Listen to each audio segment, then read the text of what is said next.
नमस्कार दोस्तों। तो आज का क्वेश्चन है संदेश शर्मा जी से और उनका क्वेश्चन है कि मेरे पास एक प्रॉपर्टी है जो कि एक शेड स्ट्रक्चर है और वो एक इंडस्ट्रियल एरिया के अंदर है। क्या मैं इसको यूज़ कर सकता हूँ हाइड्रोपोनिक फार्म क्रिएट करने के लिए? और उनका जो डायमेंशन है उन्होंने दिया कि ये 4500 स्क्वायर फीट का डायमेंशन है। तो डेफिनेटली आप इस चीज़ को यूज़ कर सकते हो एक हाइड्रोपोनिक सेटअप करने के लिए, लेकिन आपको ध्यान देना पड़ेगा कि आपको यहाँ पे सेटअप करना पड़ेगा इंडोर हाइड्रोपोनिक। तो इंडोर हाइड्रोपोनिक आपके आउटडोर हाइड्रोपोनिक से क्या अलग है? तो वहाँ पे बस आपको दो चीज़ों का ध्यान रखना पड़ता है।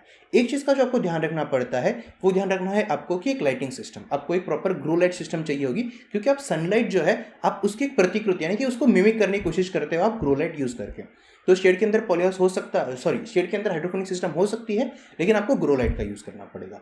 दूसरी सबसे चीज़ का आपको जो ध्यान रखना है, अगर ये शेड स्ट्रक्चर है तो चांसेस है कि यहाँ पे टेम्परेचर राइज बहुत ज़्यादा हो सकता है अगर उसकी हाइट बहुत ही ज़्यादा कम होगी तो आपको ध्यान देना है कि कम से कम आपको एक 15 से 20 फीट की हाइट मिले, और वो हाइट मिलने के बाद आपको मेजर करना है कि टेम्परेचर का फ्लक्चुएशन क्या है।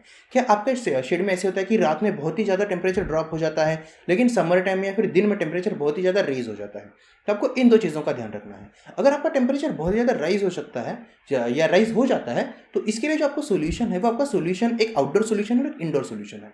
आउटडोर सोल्यूशन है कि आप अगर ऊपर का एरिया अगर आप कवर कर सकते हो किसी एक मोटी वाली पन्नी से या फिर मोटी वाली शीट से, जनरली इसको तारपोलिन या फिर ताड़पत्री यूज़ करके आप इसको कवर कर सकते हो, जिससे टेम्परेचर आपका बहुत ज़्यादा कम हो जाएगा। एक सेकेंड जो मेथड है वो है कि आप इंडोर एक कूलिंग सिस्टम यूज़ कर सकते हो, लेकिन अगर आपका एरिया बहुत बड़ा है तो एसी या फिर कूलिंग सिस्टम आपका बहुत ही ज़्यादा कॉस्टलियर अफेयर हो जाएगा।